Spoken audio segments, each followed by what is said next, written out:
नमस्कार साथियों, मैं राजकुमार यादव पेश हूँ आपके बीच शिक्षा जगत व अन्य विभाग की खबरों के साथ जो मुझे सोशल मीडिया के अंतर्गत प्राप्त हो रही हैं। और अगर अभी तक आप मेरे चैनल पर नए हैं तो चैनल को सब्सक्राइब कर लें, लाइक कर दें और शेयर कर दें, जिससे ये सूचनाएं सभी को प्राप्त हो जाएं। चलो शुरू करते हैं सुबह सवेरे की शिक्षा विभाग व अन्य विभाग की खबरें। पहली खबर जो हमें सोशल मीडिया के अंतर्गत मिल रही है वो है टीईटी को लेकर के कि टीईटी की उत्तर कुंजी 27 को होगी जारी। उत्तर प्रदेश शिक्षक पात्रता परीक्षा की उत्तर कुंजी 27 जनवरी को सचिव परीक्षा नियामक प्राधिकारी की वेबसाइट पर जारी की हो जाएगी। 1 फरवरी तक उत्तर कुंजी पर ऑनलाइन आपत्तियां ली जाएंगी। 23 फरवरी को विशेषज्ञ की समिति की रिपोर्ट के आधार पर संशोधित उत्तरमाला वेबसाइट पर जारी हो जाएगी। परीक्षा नियामक प्राधिकारी की ओर से 25 फरवरी को परिणाम जारी किया जाएगा। उत्तर प्रदेश शिक्षक पात्रता परीक्षा 2021 रविवार को सकुशल संपन्न हो गई। प्राथमिक और उच्च प्राथमिक स्तर की परीक्षा में 18 लाख से अधिक अभ्यर्थी परीक्षा में शामिल हुए। इससे पहले 28 नवंबर को ये परीक्षा प्रस्तावित थी, लेकिन पेपर आउट होने के चलते परीक्षा निरस्त करनी पड़ी थी। परीक्षा नियामक प्राधिकारी की ओर से लिखित परीक्षा की उत्तरमाला बृहस्पतिवार को वेबसाइट पर अपलोड हो जाएगी। इसके बाद अभ्यर्थियों से 1 फरवरी तक ऑनलाइन आपत्तियां ली जाएगी। आपत्तियों पर विषय विशेषज्ञ की समिति गठित करके 21 फरवरी तक निराकरण कर लिया जाएगा। 23 फरवरी को संशोधित उत्तरमाला जारी होगी। 25 फरवरी को शिक्षक पात्रता परीक्षा का परिणाम जारी होगा। और टीईटी को लेकर के बहुत सारी खबरें मिल रही हैं। उसमें ये दूसरी खबर ये मिल रही है कि टीईटी साल भर बैठाने के मामले में न्याय विभाग के 2 स्टेनो फंसे। मुख्य आरोपी भेजा गया जेल, अन्य की तलाश में जुटी पुलिस। मथुरा में सालवर गैंग के सरगना समेत 10 गिरफ्तार। आजमगढ़ से 48.5 लाख के चेक व 2.70 लाख बरामद। फिरोजाबाद में 14 के खिलाफ मुकदमा दर्ज। अगली खबर जो मिल रही है वो टीटी के ही लेकर के है कि आंख की किरकिरी। यूपी टीटी 2021 पर उठे प्रश्न। वर्ष 2017 की यूपी टीईटी में इस विवादित प्रश्न के हाईकोर्ट ने माने थे 2 उत्तर। पीएनपी सचिव ने कहा पाठ्यक्रम के अंदर से पूछे गए हैं सभी विषयों के प्रश्न, ये निकला हुआ है।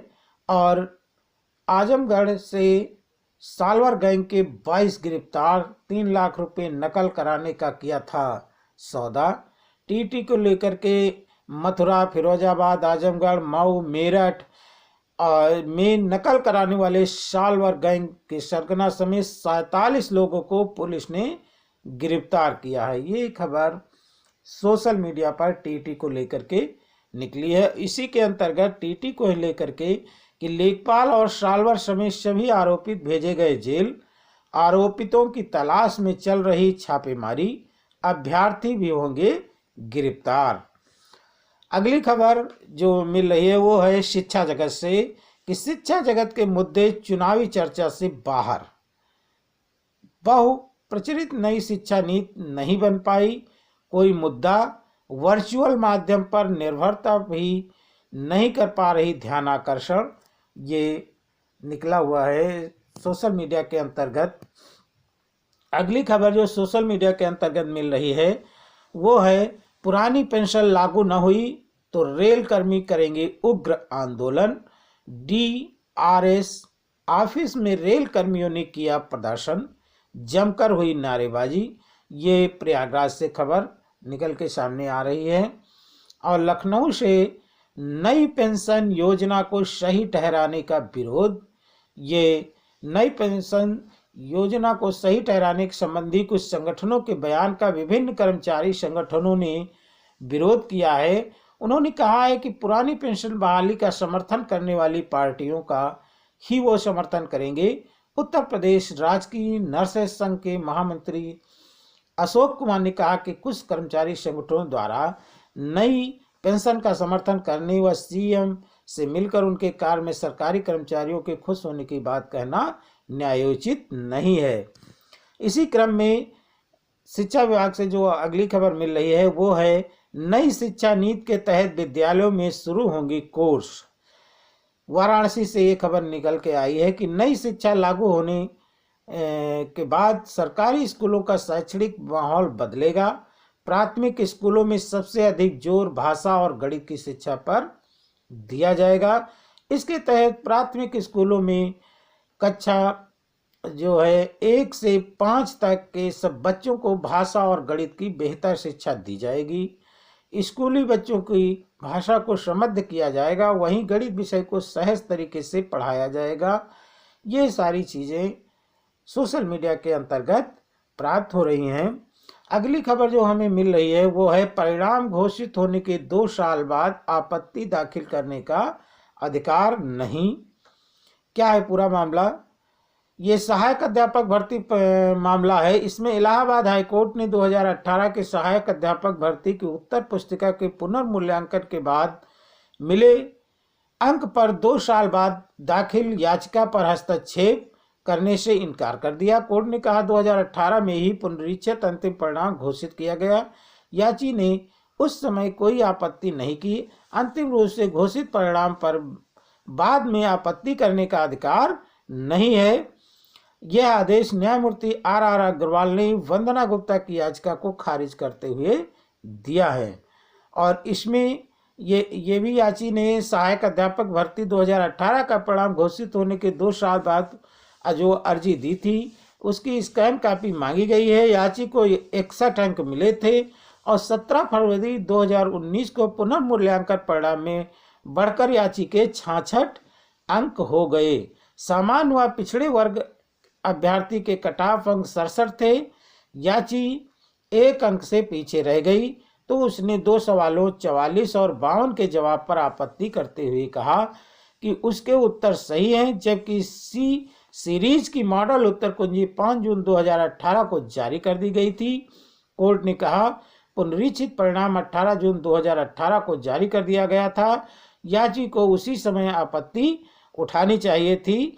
ये सूचना सोशल मीडिया के अंतर्गत मिल रही है। राजनीतिक गलियारे से एक खबर मिल रही है कि सपा ने भी पुराने चेहरों पर ही लगाया दांव। नगर विधानसभा मोहाली, सेवता, महमूदाबाद, बिस्वा और हरगांव सीट पर घोषित किए प्रत्याशी। टिकट को लेकर तेज हुई घमासान।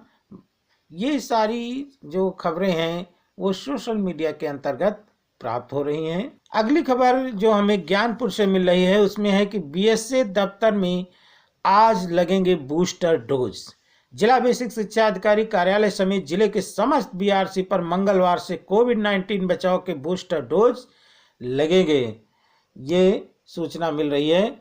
और अगली सूचना जो मिल रही है कि 27 तक साक्षात्कार पत्र नहीं तो चयन बोर्ड करेंगे आमरण अनशन। क्या है पूरा मामला?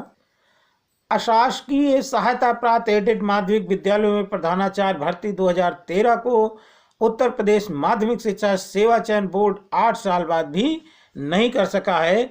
वर्ष 2022 की शुरुआत के साथ ही चयन बोर्ड ने इस भर्ती को पूरा करने की दिशा में प्रयास शुरू किए, लेकिन 3 सप्ताह में आवेदन पत्रों को सत्यापन ही नहीं कर सका। राष्ट्रीय शैक्षिक महासंघ ने एक बैठक कर कहा कि अगर 27 जनवरी तक साक्षात्कार पत्र जारी नहीं किए जाते तो चयन बोर्ड के समक्ष आमरण अनशन शुरू किया जाएगा। ये खबर सोशल मीडिया के अंतर्गत प्राप्त हो रही है। अगली खबर है कि बैंक की लापरवाही से 31,000 बच्चे लाभ से वंचित। ये सीतापुर से खबर निकल के आ रही है। बैंक अधिकारी खातों में आधार कार्ड समेत अन्य समस्याएं नहीं कर रहे दूर, और इसमें 31,000 नौनिहाल DBT का लाभ पाने से वंचित हैं।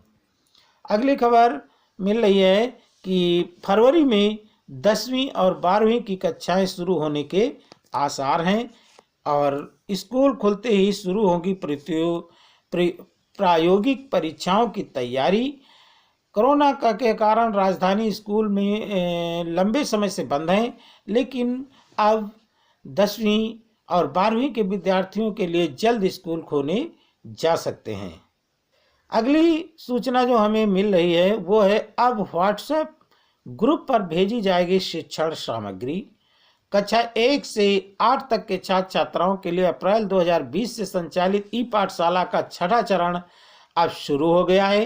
राज्य परियोजना निदेशक ने जिला बेसिक शिक्षा अधिकारी को आवश्यक दिशा निर्देश दिए हैं। इसमें कक्षा 1 से 8 तक के लिए ई पाठशाला का छठवां चरण शुरू। हर शनिवार को क्विज आयोजित कराने के लिए दिए गए हैं निर्देश। राज्य परियोजना निदेशक के निर्देश पर ई पाठशाला का छठा चरण शुरू हो गया है। व्हाट्सएप ग्रुप व मोहल्ला क्लास के माध्यम से पठन पाठन किया जा रहा है, ये कहा है राकेश सिंह बीएसए वाराणसी ने। ये सभी सूचनाएं हमें सोशल मीडिया के अंतर्गत प्राप्त हो रही हैं। इसी प्रकार आपको मेरे चैनल पर शिक्षा विभाग व अन्य विभागों की खबरें प्रतिदिन समय समय पर मिलती रहेंगी। आप मेरे चैनल पर बने रहें। तब तक के लिए धन्यवाद। जय हिंद।